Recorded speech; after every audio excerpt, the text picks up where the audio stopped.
अपन start करते हैं immunity से। ठीक है, इम्यूनिटी क्या होती है?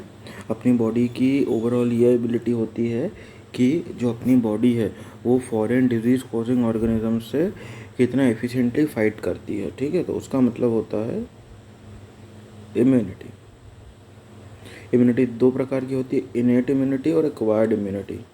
ठीक है, इनेट इम्यूनिटी जो रहती है वो non specific type of defence होती है, जन्म से मिल जाती है अपने को। ठीक है, 4 तरीके के डिफरेंट टाइप्स ऑफ बैरियर्स होते हैं। ठीक है, जो कि क्या रोकते हैं? Entry of foreign agents in our body. ठीक है, अब एक तरीके का फिजिकल बैरियर हो गया, एक फिजियोलॉजिकल, एक सेलुलर और एक साइटोकाइन। ये रहा।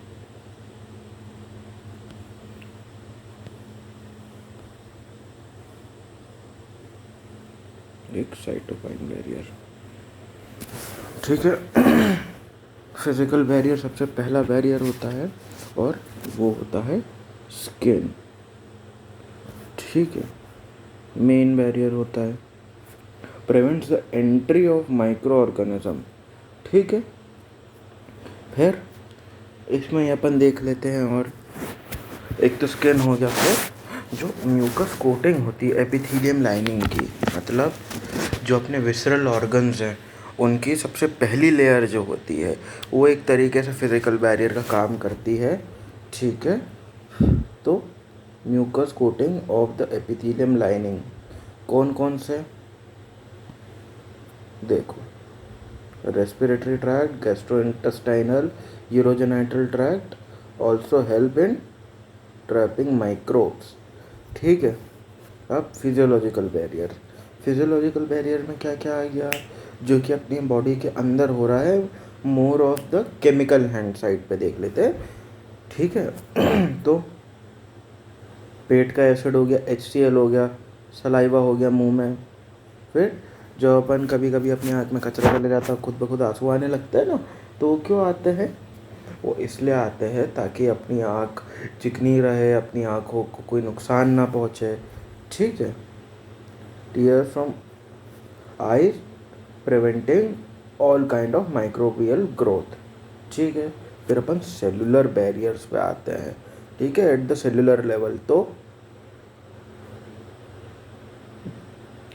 शरीर का जो सेलुलर लेवल पे डिफेंस करते हैं वो कौन करते हैं? WBCs और एक सर्टन टाइप के ल्यूकोसाइट्स जो कि होते हैं WBCs। ठीक है, उसके एग्जांपल अपन देखते हैं। Polymorphonuclear leucocytes also known as PMNL neutrophils. ठीक है, फिर मोनोसाइट्स भी हो गए, फिर नेचुरल किलर्स जो कि एक लिम्फोसाइट का टाइप होता है। ठीक है, और फिर ब्लड के अंदर क्या मिलते हैं? ये सब तो ब्लड के अंदर हो गए। और फिर टिश्यू लेवल पे क्या होते हैं? Macrophages at the tissue level. और ये क्या करते हैं? फेगोसाइटोस करते हैं। फेगोसाइटोस मतलब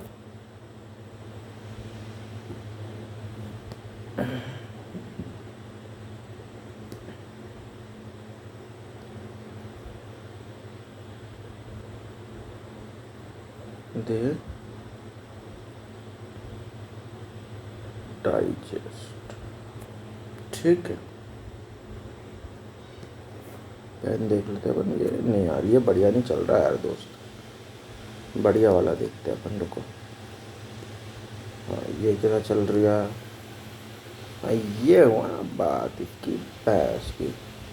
चलो सॉरी, वो थोड़ा सा मैं मस्ती में लग जाता हूँ यार। फिर अपन आते हैं साइटोकाइन बैरियर्स पे।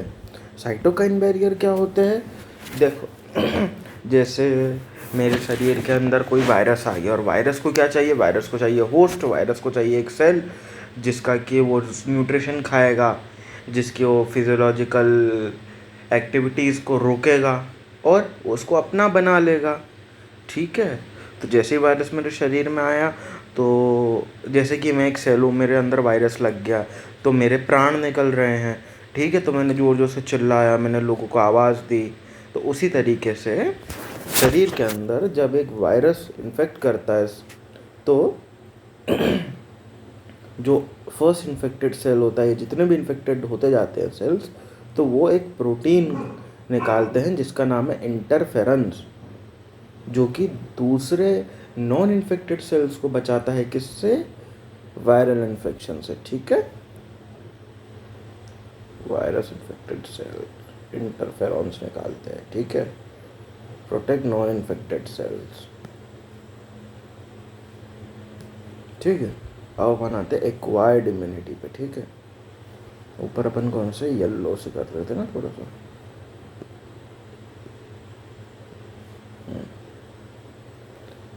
नहीं यार, सॉरी सॉरी सॉरी सॉरी, ये थोड़ा सा हो जाता है यार, ये एडिट कर दूंगा।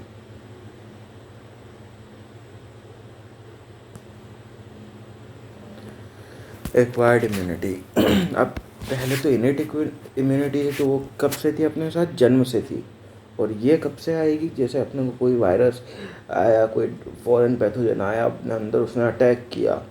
ठीक है, तो एक तरीके से मेमोरी की तरह काम करती है। ठीक है, एक बार उसने अपने को इन्फेक्ट कर दिया, तो अगर दूसरी बार वो आएगा तो अपना शरीर, अपने सेल्स ऑलरेडी तैयार रहेंगे उसके खिलाफ एक्शन लेने के लिए।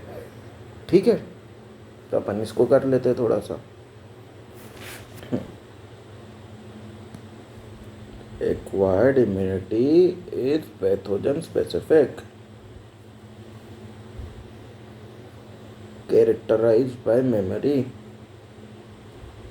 When our body encounters a pathogen for the first time, it produces a response called primary response, which is of low intensity. ठीक है, और फिर सब्सिक्वेंट मतलब एक और इनकाउंटर, सेकंड इनकाउंटर जब होता है सेम पैथोजन से, तो एक हाईली इंटेंसिफाइड रिस्पॉन्स, जिसको क्या कहा जाता है? सेकेंडरी रिस्पॉन्स और अनमनेस्टिक रिस्पॉन्स कहा जाता है। वो एक हायर इंटेंसिटी का होता है, तो लड़ने में मदद करता है, वो एफिशिएंटली लड़ता है। ठीक है,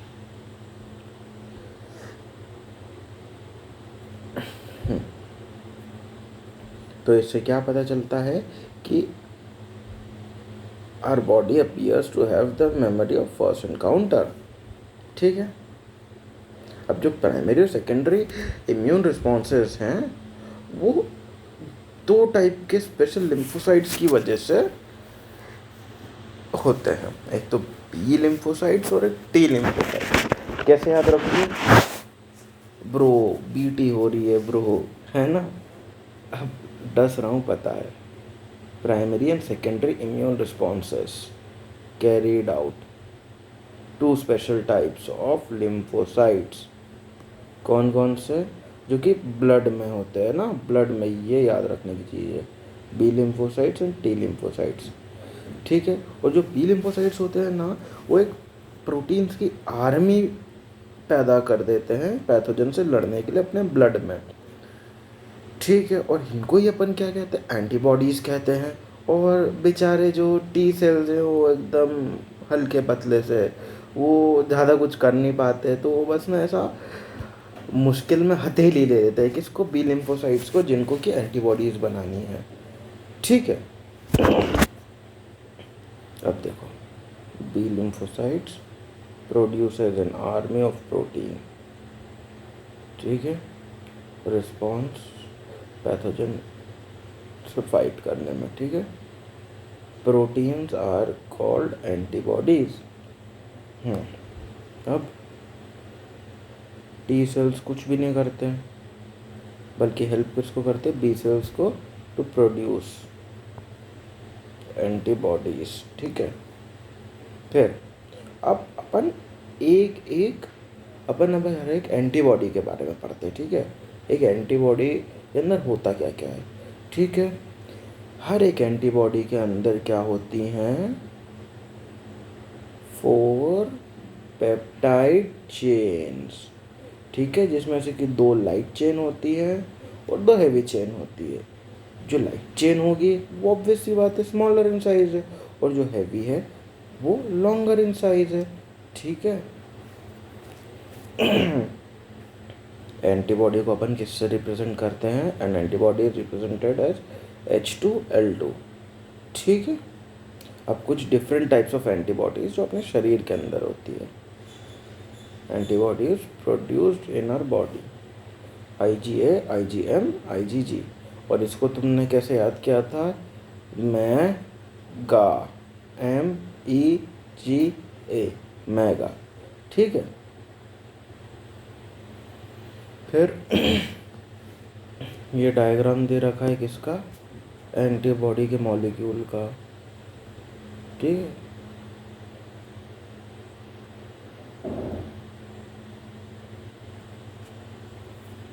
राइटिंग इसमें थोड़ी गंदी आती है, सॉरी दोस्त, है ना।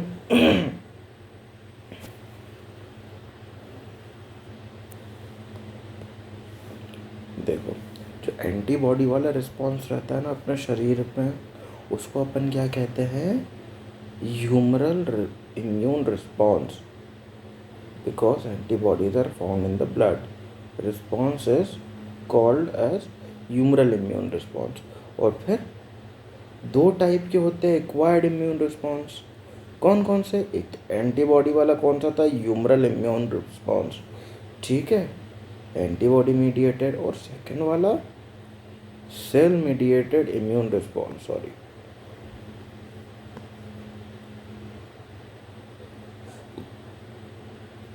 ठीक है, एक सेकेंड।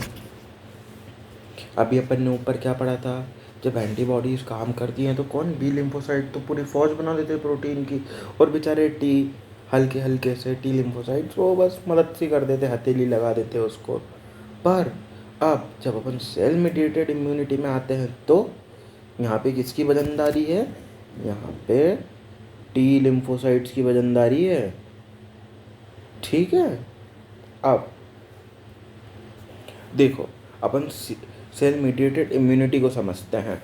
ठीक है, मैं बताता हूँ। जैसे कि कोई एक अच्छा खासा हेल्दी व्यक्ति है, उसकी तबीयत बिगड़ गई, बहुत ज़्यादा बिगड़ गई, इस हद तक बिगड़ गई कि चलो चलो मान लिया तुम दारू पीते हो, बहुत ज़्यादा दारू पीते हो, तुम्हारा लिवर ख़राब हो गया।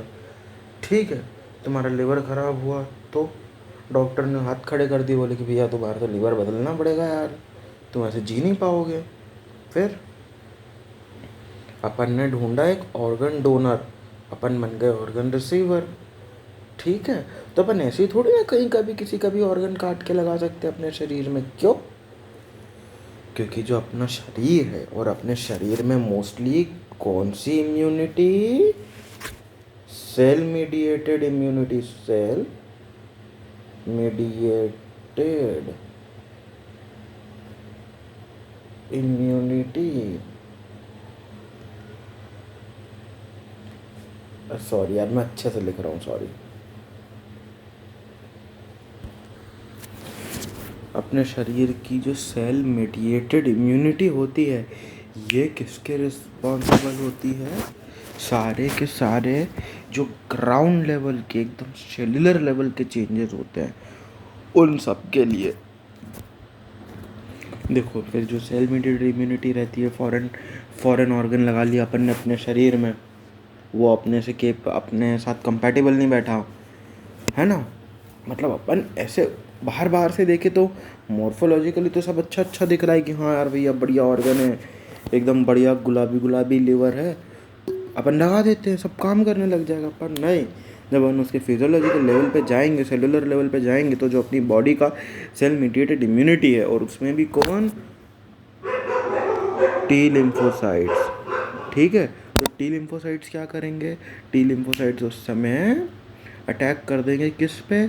जो अपन ने ऑर्गन नया वाला लगाया है उस पे। और वो क्यों करेंगे?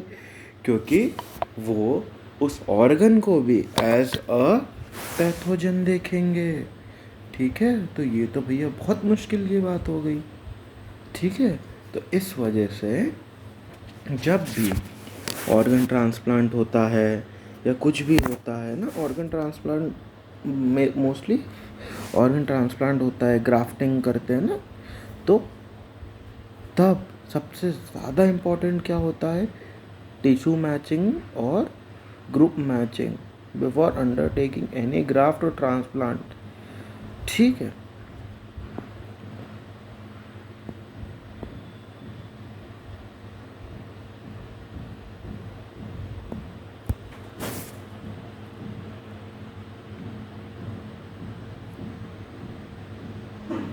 और फिर ट्रांसप्लांट सब सक्सेसफुल हो गया, अपने बॉडी ने सेलुलर लेवल पे भी अपना लिया उस नए ऑर्गन को, उस नए टिश्यू को, उस नए ग्राफ्ट को। फिर भी इंसान को अपनी जीवन भर क्या लेने पड़ेंगे?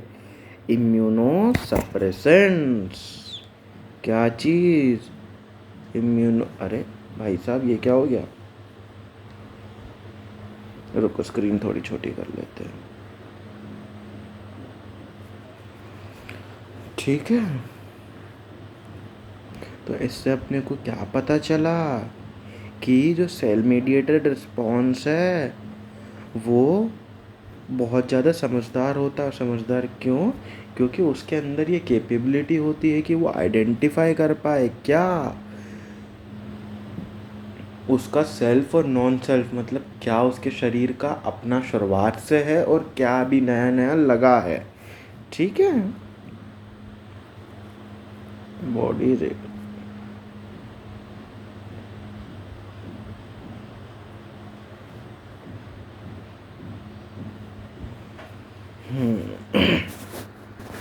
चलो, मैं ना तुमको कुछ 1 या 2 इम्यूनोसप्रेसेंट्स के नाम लिखवा देता हूँ।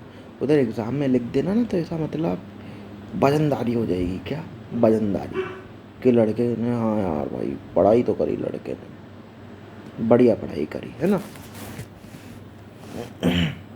अपन लिखते हैं 2 नेम्स ऑफ इम्यूनो